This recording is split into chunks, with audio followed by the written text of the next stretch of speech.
fotoana ampahaizanao ny fiangonanao Andriamanitra. Any amin'izy tokoa moa izay fa ianao ihany manana miteny fiainana mandrakizay. Atao fitsapanay mba aina ho anay izany. Ary fahasalamana ao nofina rehetra. Ho manantenanao izay Kristy. Amen. Exodus 7:20, ny 7:7 sy ny 8 no misy miakatry ny tompo ho anao fiangonana malala. Ary nakananao hevitra hoe tsy takatry ny saina ny lalàn'Andriamanitra fa mahazo. Averiko vakiana vetivety ny 7:20 sy 8 amin'ny Exodus 7:20. Mianaran'ny tompo. Ary efa nalefan'ny Farao ny olona dia tsy mba nentin'Andriamanitra tamin'ny lalana nakany amin'ny tanin'ny Filistina izy, na dia akaiky azy izany, fa hoy Andriamanitra, andao hanenina ny olona raha mahita ady ka hiverina any Egypta. Fa nentin'Andriamanitra nivily ao amin'ny lalana mahazo any anefitra amoron'ny ranomasina mena ny olona, ary voahomana hiady ny fiakatry ny zanak'Israely avy tany amin'ny tany Egypta. Amen. Ivoaka ny tany Egypta ny zanak'Israely rehefa tapotra ny loza 10 ka niaika ny Farao hoe alefaso any amin'izay ary ireo. Trangaroa no mety miseho ry havana. Ny voalohany dia izao: nandray ny lalana manitsy ny zanak'Israely izay mamakivaky ny firenena Filistina. Ny tranga faharoa kosa izay natoron'Andriamanitra azy dia izao: niodina be nandalo tary amin'ny ranomasina mena tary, izay vao niakatra ho an'ny Israely any amin'ny tany Kanana. Ao jerentsika tsiraray hoe ro tranga anankiroa ireo. Ny tranga voalohany izany dia izao: nanitsy nandalo amin'ny tanànan'ny Filistina. Tena izay ny lalana akaiky indrindra sady aingana indrindra, lalana eo amin'ny 1,500 kilometatra eo. Raha manao dian-tena matanjaka 5 andro dia vita. Fa miaraka tamin'ny zaza mahambevavy moa mety any amin'ny 2 volana any vao vita. Toa mora mpitenenana. Ary raha misafidy dia hoe aleo izay. Fa tsy maintsy andalo any Filistina nefa izay lalana izay. Filistina izay firenena lehibe. Ary azo antoka fa tsy mety moramora ny analovan'ny zanak'Israely ny Filistina, fa tsy maintsy hiady aminy. Filistina nefa araka nambarako toy efa firenena lehibe sy matanjaka tamin'izany.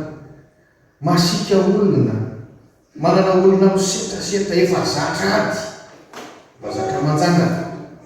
Isan'ireny Goliath, ilay nisetrasetra niantsy ny zanak'Israely mba hiady aminy. Raha izay trangy izay no natao dia izao ny vokatra azo antoka fa niseho. Miady ny zanak'Israely ary ho resy mora foana, satria voalohany mbola miaraka amin'ny zaza mahambevavy, faharoa voareraka avy mandevozina nandritra amin'ny 700 taona tany Egypta. Mbola tsy natraikefa n'izany hoe miady izany fa andevo izy nandritra amin'ny 700 taona. Mbola mafy, mbola ratsy taiza tany Egypta tany. Dia horingana tanteraka izany ny zanak'Israely. Ary raha misy vitsivitsy tavela azy sisa dia ho kivoka hiverina any Egypta na tsy hatoky an'Andriamanitra intsony, dia tsy intsony ny fivavahana amin'Andriamanitra. Izay ny tranga voalohany, raha izay no narana. Ilay tranga faharoa kosa nanaraka ny lalana natoron'Andriamanitra, niodina nakany amin'ny ranomasina mena. Ary rehefa nanaraka an'izay dia noavozin'Andriamanitra ny fanekeny taminy tamin'ny nanomezany azy ny 10 tao amin'ny tendrombohitra Sinai. Dia nahita ny herin'Andriamanitra mahagaga, nitantana sy nampahery azy, niaro azy ary namoky azy tany anefitra. Manjary nahita an'izany hoe kapohina ny vato tendrombohitra dia misy rano azo sotroina. Nisy mana avy any an-danitra rehefa nivavaka tamin'Andriamanitra. Ny ranomasina mena izay mbola kilometatra maro na izy ka fotsiny ny tena tanany Mosesy dia nanjary nisokatra misy lalana. Ary andro manalina dia niaraka taminy Andriamanitra nampandeha azy tamin'ny alalan'ny andro rahoana rehefa atoandro ary andro iafo rehefa amin'ny alina. Hitantsika amin'ny andininy faharoa amby roapolo zany. Dia nanana fotoana tsara Andriamanitra nitezaina azy ireo tamin'ny alalan'izany teniny izany, satria naharitra 40 taona midia. Nanana fotoana tsara Andriamanitra nanamboarana ny fomba izay menomenona lava mba hahatonga azy ireo ahatatoa. Inona ny vokatra hita amin'izany? Sady tsy lany ringana ny zanak'Israely ary tonga soa any amin'ny tany Kanana izay efa nampanakanan'Andriamanitra.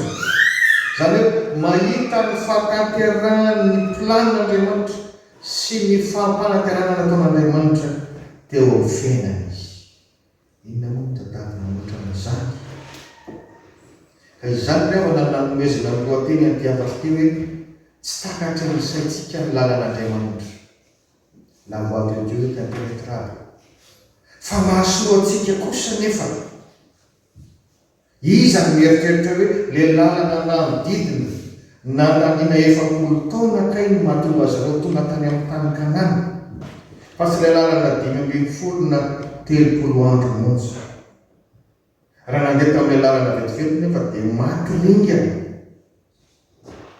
Andriamanitra zany tahaka ny hoe tsika terasy ny trano avo be dia mahita ny hoe ao ambadika ny trano kay misy polisy miandry an'ilay mpangalatra, ka raha nandeha nakany izy dia tratra fa tokony nandeha nakary dia manoatra ny zany Andriamanitra mahita veloa zavatra rehetra ka nanoro hevitra ny zanak'Israely. Izany ny fifanitsika manan'Andriamanitra, manoro hevitra amin'izay lalana tsy haringana atsika, mitondra atsika any amin'ny vokatra maharitra fa tsy ilay vetivety. Ary hoe tonga tany amin'ny tany Kanana dia kisary ny fiainana mandrakizay.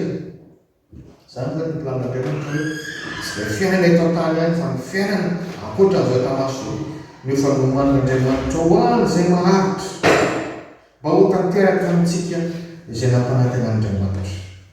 Zao mantsy indrindra moa amin'izao androntsika izay hoe efa amoraina daholo ny zavatra dia manindry bokotra fotsiny dia mivoaka daholo izay ilaina. Ka ny lalana mahitsy ihany no ohatran'ny mahazatra antsika. Ohatran'ny hoe lasa maimaiky isika ka ny voamaika lavo. Miazakazaka fa misy fomba ahazoana vola ainy ianao, ahazoana vola maika na tsy misasatra akory azy. Aveo vao menomenona hoe very tany ny vola re. Maimaika fa misy asa ahazoana vola ainy ianao, dia navera ilay fianarana fa tsy ny fotoarana intsony izay tokony hitondra vokatra maharitra. Ilay asa zavatra mandalo fotsiny ary tsy naso. Maimaika maka fanapahan-kevitra, tsy mieritreritra hoe inona izay tokony ho vokana. Any ka tsy takatsika izay tena hevitr'Andriamanitra. Maimay atakabady, dia mbola tsy mifampizaha akory azy. Tsy ela akory dia rava ilay tokantrano. Indray tsika rehefa tsy miaino sanan'Andriamanitra, tsy ampivavaka, tena maroa-kevitra atsika kosa tany.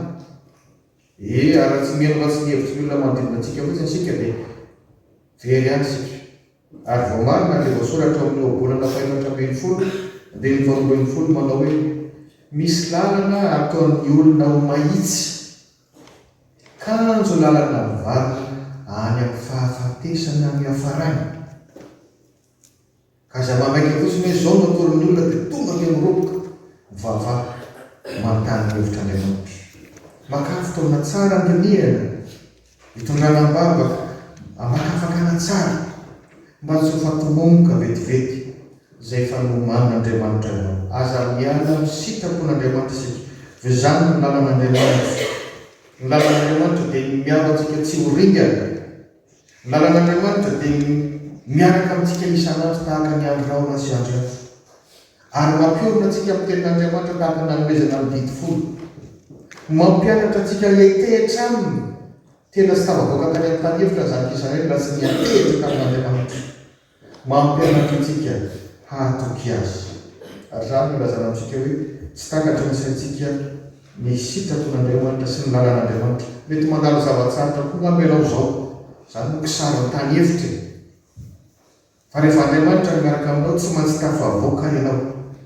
Rehefa hoe kanana mitanjona tsy maintsy miaraka aminao Andriamanitra, fanjakan'Andriamanitra dia orona mamponao. Aza miala amin'Andriamanitra isika ninona fampanantenana omeny izao tontolo izao. Matokian'Andriamanitra izay efa tonga nofika ao Jesosy Kristy, fa izy no tena lalana sy famarinana ny fiainana. Nomen'Andriamanitra mponana ianao, nomen'Andriamanitra fianakaviana ianao, nomen'Andriamanitra taranaka ianao. Ho eto araka ny sitrapon'Andriamanitra izany. Mbola misy koa fiofanana fampianarana ahoana ny fifampitondrana amin'ny mpivady araka ny sitrapon'Andriamanitra, ny fampitondrana amin'ny zanaka sy ray aman-dreny. Manarana ireny fiofanana ireny mba tena handeha amin'ny lalàn'Andriamanitra ny taranaka ao, ary mba hahatonga anareo tsy eto tany ihany no manan'Andriamanitra fa aorianan'izao tamaso ho azo Andriamanitra. Amen.